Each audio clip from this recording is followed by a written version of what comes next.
هزاران سال قبل در سرزمینی که امروزه افغانستان نامیده می شود، تمدنی درخشان و پر رمز و راز شکل گرفت.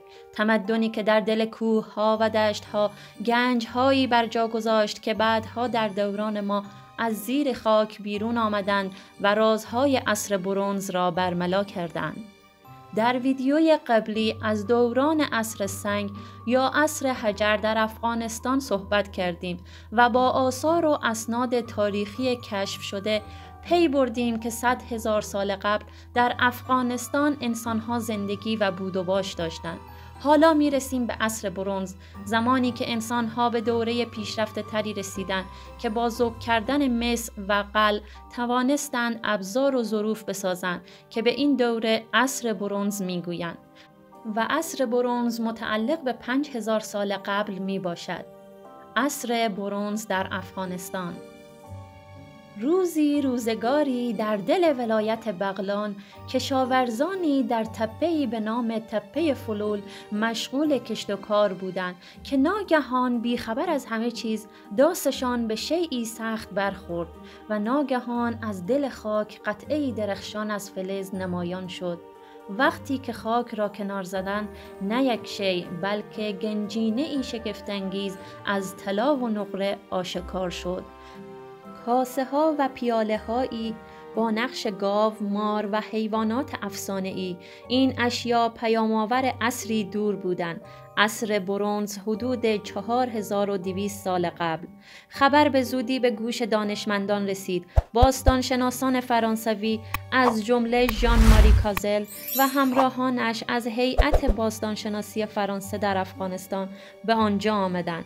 آنان با دقت و شگفتی این کشف را ثبت کردند و فهمیدند که تپه فلول بخشی از تمدن بزرگ آکسوس است، تمدنی که در همان زمان با میانه رودان و دره سند در ارتباط بود.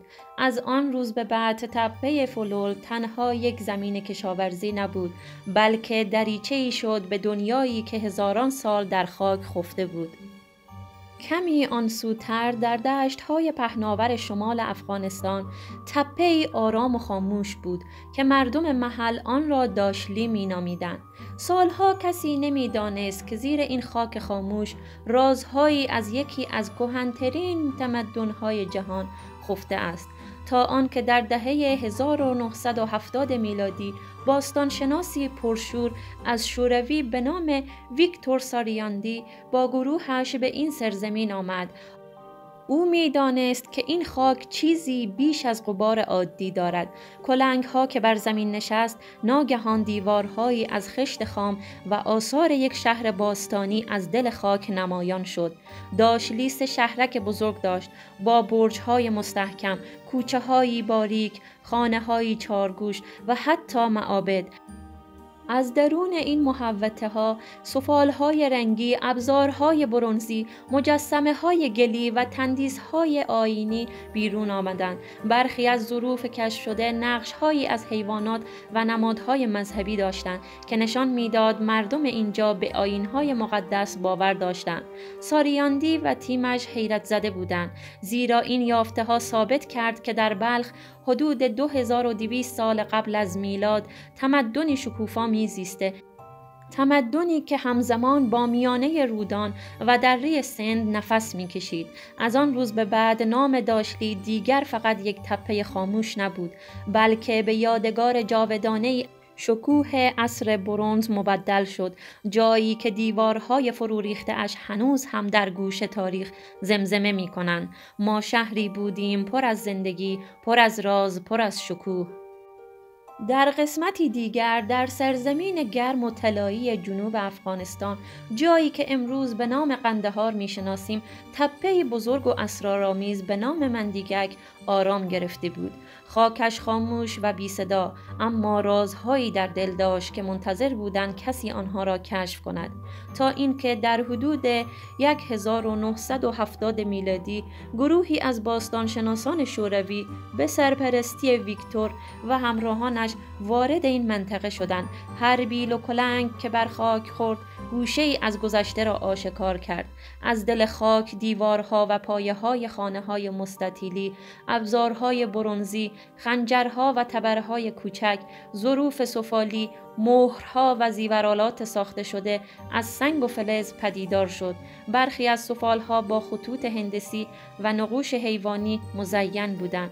گردنبندهای لاجورد از کوههای بدخشان آمده بودند و چشمها را خیره می کرد.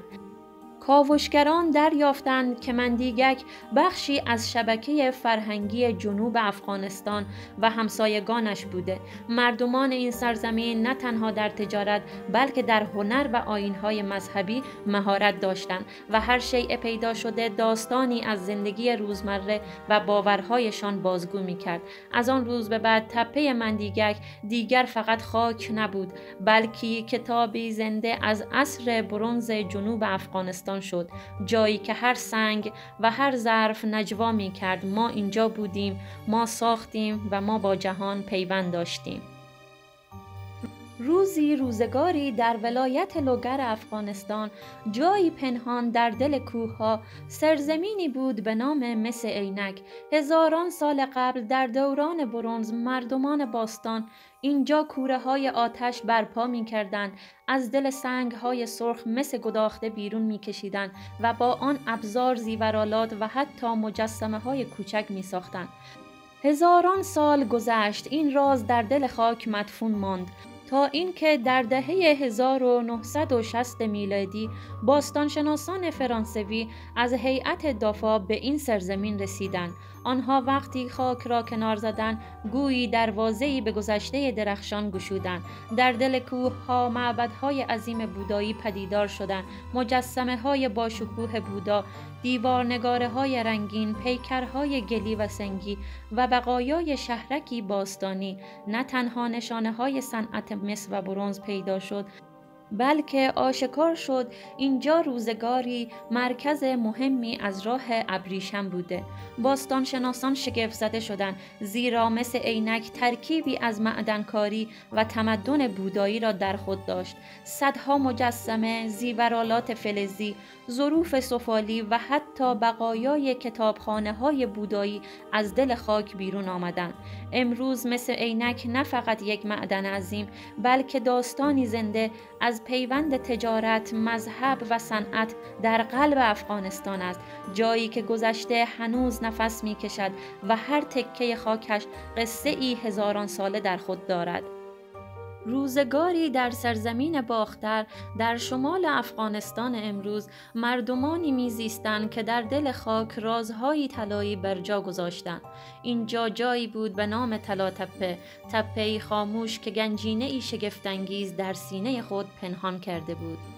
هزاران سال گذشت، جنگ‌ها و کوچ‌ها آمد و رفت، گنجینه‌ای عظیم در دل خاک پنهان شد. جام‌های زرین، زیورآلات و سلاح‌هایی که نشانی از شکوه گذشته بود. روزی چوپانی که گوسفندانش را به چرا برده بود، سنگی متفاوت را زیر پا حس کرد.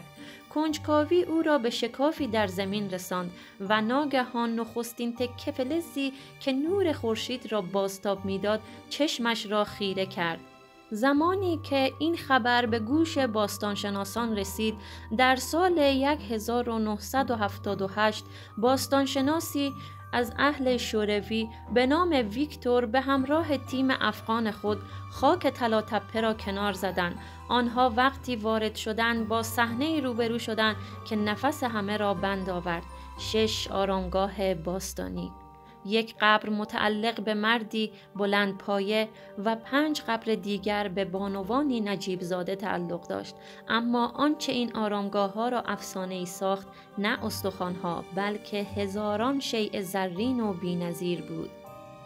شگفت‌انگیزترین گنج جهان، دخترانی که در طلا دفن شده بودند. از دل این گورها بیش از 20,000 قطعه طلا بیرون آمدند. تاج‌های زرین که همچون خورشید می‌درخشیدند، کمربندهای مرصع، جام‌های زرین، سکه‌ها و زیورآلات، گویی تمام تمدن‌های باستانی در یک نقطه به هم رسیده بودند. شگفتی ماجرا این بود که در کنار اسکلت‌ها، زیورآلات طلایی، تاج‌ها، سکه‌ها و ظروف طلایی قرار داشتند. نقش‌ها و هنرهایی که بر روی این آثار بودند نشانه‌ای از پیوند فرهنگی در مسیر جاده ابریشم بود. باستانشناسان شگفت زده شدند، زیرا این گنجینه نشان می‌داد افغانستان نه فقط چهارراه تاریخ بلکه چهارراه فرهنگ‌ها و هنرها بوده. امروزه گنجینه باختر یا همان طلای باختر یکی از بزرگترین و اسرارآمیزترین گنجینه‌های جهان است، داستانی از شکوه و ثروت مدفون در دل خاک که دوباره زنده شد تا نام افغانستان را در قلب تاریخ جاودانه کند. در گوشه دیگر در دل کوههای پرشکوه بدخشان سنگی آبی رنگ و اسرارآمیز در دل زمین می درخشید. لاجورد، این سنگ نه تنها زیبا بلکه افسانه‌ای بود. در دوران عصر برنز مردمان باستانی بدخشان دل کوهها را می شکافتند تا این جواهر آسمانی را بیرون بکشند. رنگ آبی لاجورد همچون آسمان شب چشمها را خیره می کرد و ارزشش از طلا کمتر نبود. اما راز لاجورد تنها در کوههای بدخشان باقی نماند. این سنگ گرانبها از دل کوههای افغانستان بیرون آمد و در کاروانها در مسیر راه ابریشم سفر کرد. از کوهستانهای پامیر گذشت، دشتهای پهناور را در نوردید و به بین النهرین، مصر، هند و حتی دورترین سرزمینها رسید. پادشاهان باستان لاجورد بدخشان را بر تاج‌های زرین خود نشاندند. هنرمندان آن را در جام‌ها و مجسمه‌ها به کار بردند. حتی کاتبان سومری گرد لاجورد را می‌ساییدند و با آن بر الواح و دیوارهای رنگی جاودانه می‌زدند. این سنگ آبی پلی بود میان فرهنگ‌ها، نشان داد که افغانستان از هزاران سال قبل قلب تپنده تجارت و هنر جهان بوده. امروز وقتی به لاجورد بدخشان نگاه می‌کنیم، گویی در آن نه تنها زیبایی طبیعت، بلکه رد پای تاریخ، سفر کاروان‌ها و شکوه پادشاهان باستان را می‌بینیم. کمی آن سوتر در دل سرزمین‌های شمالی افغانستان در نزدیکی رودخانه آمودریا تپه‌ای به نام شورتقی قرار داشت. این تپه در منطقه دارقد در ولایت تخار درختانش سایبان آرامش بخش مردمانی بود که روزگارشان را در دل تاریخ می‌گذراندند تا اینکه در پاییز سال 1975 میلادی گروهی از باستانشناسان فرانسوی به سرپرستی ژان بریتل و پیر در جریان یک بررسی میدانی به این تپه رسیدند. در آن غروب خاکی در دل غبار عصر ناگهان قطعه‌ای از سفال رنگی زیر نور آخرین پرتوهای خورشید درخشید. این کشف آغاز فصل جدید در تاریخ باستانشناسی افغانستان بود. در سالهای بعد حفاری‌های گسترده‌ای در این منطقه انجام شد. باستانشناسان دریافتند که شورتقی در عصر برنز میانه حدود 2000 سال قبل از میلاد یکی از مستعمرات تجارتی تمدن دوره سن بوده. این مستعمره در کنار معدن لاجورد در بدخشان به عنوان مرکز تجارت لاجورد و دیگر سنگ‌های قیمتی عمل می‌کرده. در کاوش‌ها آثار بی‌نظیری کشف شد که نشان دهنده زندگی پیچیده و پیشرفته مردمان این منطقه بود. از جمله این آثار میتوان به مهرهای استوانه‌ای با نقش‌های حیوانی و مهرهایی با نوشته‌های هاراپایی، مهرهایی لاجوردی، مهرهایی سنگی از دل خاک بیرون آمدند و تاریخ کهن افغانستان را به نمایش گذاشتند. این بود داستان عصر برنز افغانستان، تاریخ 5000 سال قبل، داستانی از طلا، سنگ‌های آسمانی و تمدنی که در قلب آسیا می درخشید. سپاس فراوان از این که تا آخر این ویدیو با ما بودید. برای دیدن ویدیوهای بیشتر کانال ما را سابسکرایب کنین و ویدیوها لایک کنین و نظرهای خود را برای ما کامنت کنید. تا ویدیوی تاریخی دیگر همه شما را به خدای منان می سپارم. روز و روزگار به کامتان.